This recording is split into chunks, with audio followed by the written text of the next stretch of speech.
when you're ready. High school age students have become increasingly reliant upon caffeine to make it through the school day. With homework causing them to stay up late and having to wake up early, it seems as though there's always caffeine pumping through their veins. This constant connection between people and caffeine is what led me to my research question. How do different amounts of caffeine affect the short-term memory of high school students? When discussing this, I will first provide an introduction to the topic before discussing the methodology I decided to use to find the best, most accurate test results. Following this, I will discuss the data that was collected and finish with the conclusion that I came to while looking at all the information found throughout my research process. Researchers have found that 70% of people consume caffeine globally, with it being most commonly found in beverages such as energy drinks, coffee, tea, and many more. This research has proven that caffeine has varying effects on high school students based on factors such as age, sex, and acclimation to the drug. Because people of this age are more susceptible to the effects of this liquid energy, there's a more serious concern that there will be physiological and psychological effects post-consumption. There are several positive effects of caffeine, such as being more alert, focused, and productive due to the lack of sleepiness. A study conducted by Sophie Turner, a professor at Massey University in New Zealand, says that limited doses of this stimulant can lead to boosted mood and reaction time, effects that appear to be positive. The same study, though, mentions that higher doses lead to more negative effects, such as anxiety, jitteriness, and insomnia. All of these effects can be related to memory in some way. Anxiety and jitteriness tend to lead the consumer to be less focused, which means that they are not paying as close attention to the information being provided. On the other hand, better mood, reaction time, alertness, and productivity are all signs that caffeine allows them to have improved focus. Because of the abundance of positive side effects that have been linked to caffeine, the belief before any testing was that a higher amount of caffeine consumed would lead to an increased short-term memory. To properly determine the effects that caffeine has on the short-term memory of the high school students, the decision was made to have 3 separate testing dates to complete various spot the difference tests. The first of these was considered the control, determining how the participant would do without any provided caffeine in their system, looking specifically at the percentages of differences noticed versus missed, as well as how many are incorrectly circled. On the second of the testing dates, the participants were asked to drink an energy drink containing 80 milligrams of caffeine, an 8.4 fluid ounce Red Bull. On the third testing date, the amount of caffeine consumed increased to 200 milligrams, as the participants drank a 12 fluid ounce Alani Nu.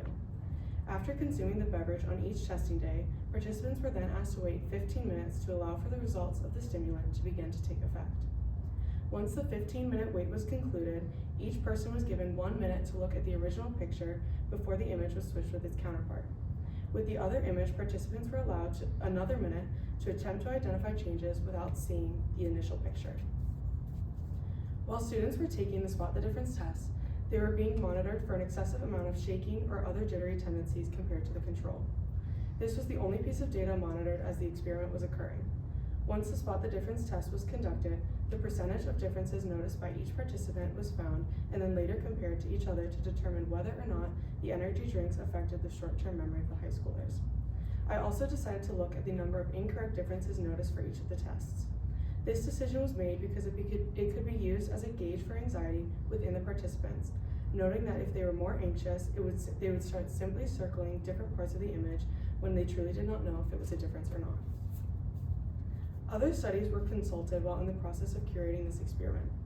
These studies include one by Riviera University, which used ideas such as words printed over negative images, and one by Latarsha Gatlin, in which they used just pictures but specified that they must use people who did not drink caffeinated beverages often. While these previous testing methods inspired the tests used, they consisted of variables that were not necessary to fully answer the question at hand in this study. These 2 studies brought to light the idea of using imagery for short-term memory tests, allowing participants to cover all information within 1 minute of viewing the original picture with a simple scanning of the page. The example studies, though, limited participants to those who did not consume caffeinated beverages regularly, which was not a present concern in this study. The goal was to answer a question regarding the average high school student. Most teenagers use caffeine to stay awake throughout the high school day, so if the subject group was limited to non-caffeine drinkers, it would not have answered the desired question. Rather, the participants were asked to not consume any of the stimulant on the day of the test, so the amount ingested would be constant among all 3 people. While creating this experiment, I came across many different limitations. These include the discrepancies that could come from working with humans, limiting the amount of caffeine I was providing in one sitting, maintaining the same difficulties of the spot the difference test, as well as collecting data regarding anxiety and jitteriness. Working with people quickly grew difficult as they would not respond as fast as I needed them to, pushing back my intended timeline by several weeks. As for the amount of caffeine, I did not want to put anyone at risk by exceeding an acceptable level of the stimulant. This is why I decided to only do 2 tests, with the highest amount being 200 milligrams. To help solve the potentially varying difficulties, I took the images from the same website. I believe that this solves some of the issues, but not all, as I discuss later. My final limitation regarding data collection of jitteriness and anxiety grew so difficult that I almost completely removed it from my testing. I was able to solve the problem by looking into the number of incorrectly circled items that were found on each test.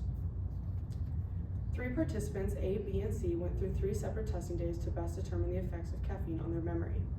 All 3 participants are seniors in high school, with participant A being 17 years old and participants B and C being 18 years old.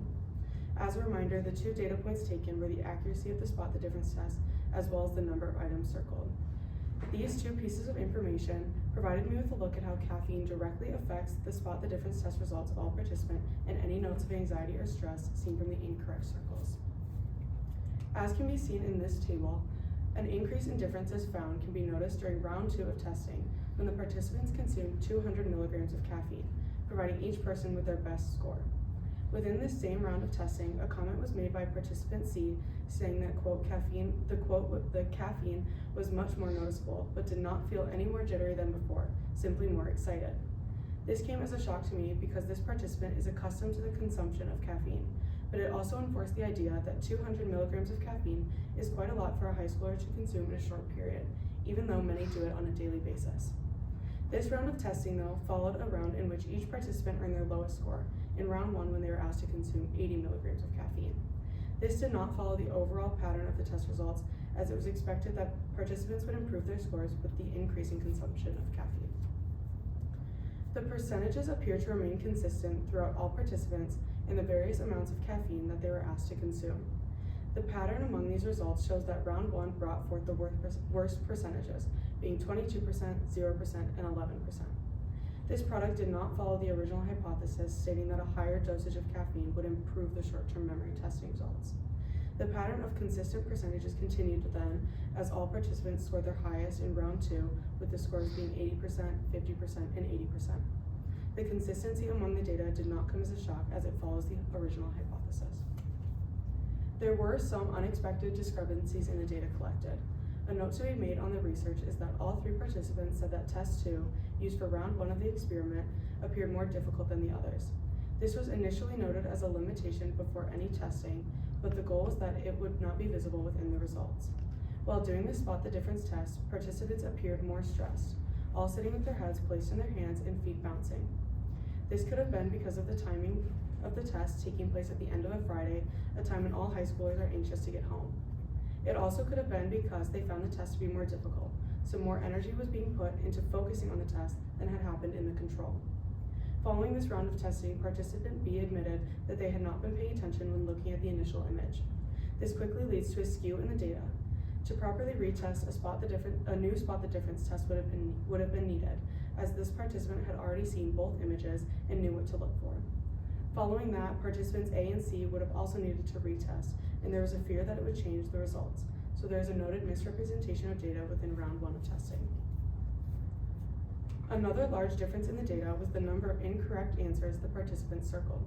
Participant B notably circled at least 1 incorrect answer in every testing round, while participant C only circled 1 incorrectly through all 3 rounds. These disparities could be due to the differing mindsets of each participant. At some point in every round, participant B asked if they would be penalized for incorrect answers. This shows the idea of not being confident with their memory. When they were told to just circle any differences noticed, it was observed that this was when the incorrect answers were given. Participants A and C, on the other hand, rarely circled incorrectly. Both participants never questioned if they were to be penalized or marked off for their incorrect markings. This seemed to instill a sense of confidence within both participants, as there were no thoughts of the incorrect options while they were in the forefront of the mind of participant B. Ultimately, both amounts of caffeine affected the test results of all 3 participants. Although there were limitations that narrowed the results, the consistency among all of the data led me to the understanding that what can be seen in the numbers can be determined as accurate. This study has shown results following along with the initial hypothesis, in which it was believed that higher amounts of caffeine consumed would lead to better results in the testing of the high schooler's short-term memory. With the most favorable results coming in the test with the highest amount of caffeine, the tests show that if consumed in moderation, 200 milligrams of caffeine is beneficial to the short-term memory of high school students. Drinking amounts of caffeine higher than this limit are yet to be tested using this method, so it cannot be determined if higher and higher amounts will continue to bring positive results to the consumer. Caffeine consumption is still an area in need of scientific research, as the detailed effects are not yet well known for all people choosing to ingest this nervous system stimulant. This study was not conducted in the hope that all potential questions surrounding the effect of caffeine on short-term memory would be answered, but simply to bring these questions into the forefront of people's minds. The goal was to begin bridging the knowledge gap that existed centering around the concern for the many ways caffeine could alter the memory of high schoolers, with these questions becoming more and more valuable as this drug grows in popularity. Okay, thank you. Some questions. How did you determine which results generated by your method were most important to informing your new understanding? I made the decision that accuracy on each test was the most vital piece of data to collect because it determined if the participant was able to remember the original image that they had seen merely seconds before they were asked to identify the changes. This strongly played into the idea of short-term memory and helped me to understand how caffeine was affecting their retention over this short period of time. I also included the number of incorrectly circled images because it was a way to track anxiety. The more anxious one got, the more incorrect circles were placed on the test.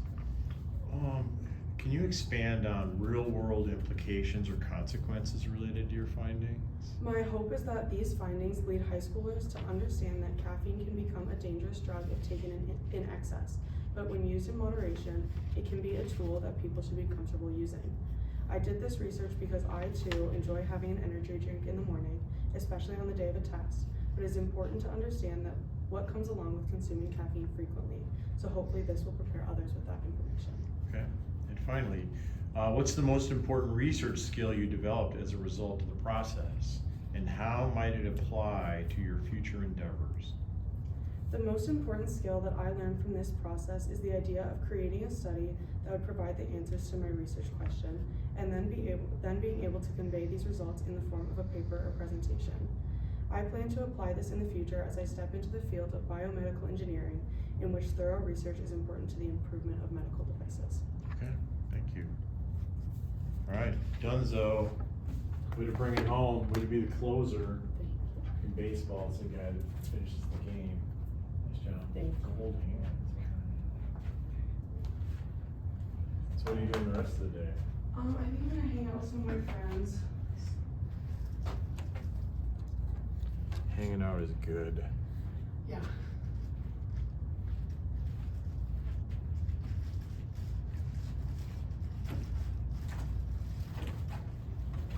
The boys' baseball team has been good so far, right? The boys? Yeah. Yeah, I think they're like 3-0. I feel like I keep seeing stuff about it, but I can't remember if it's lacrosse or baseball. I think lacrosse is done okay too.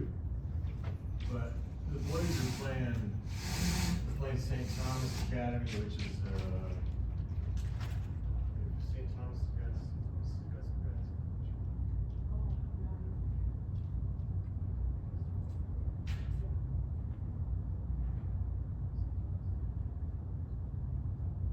Right. See you later. How's your paper going? Good. All right. Good enough. See you later.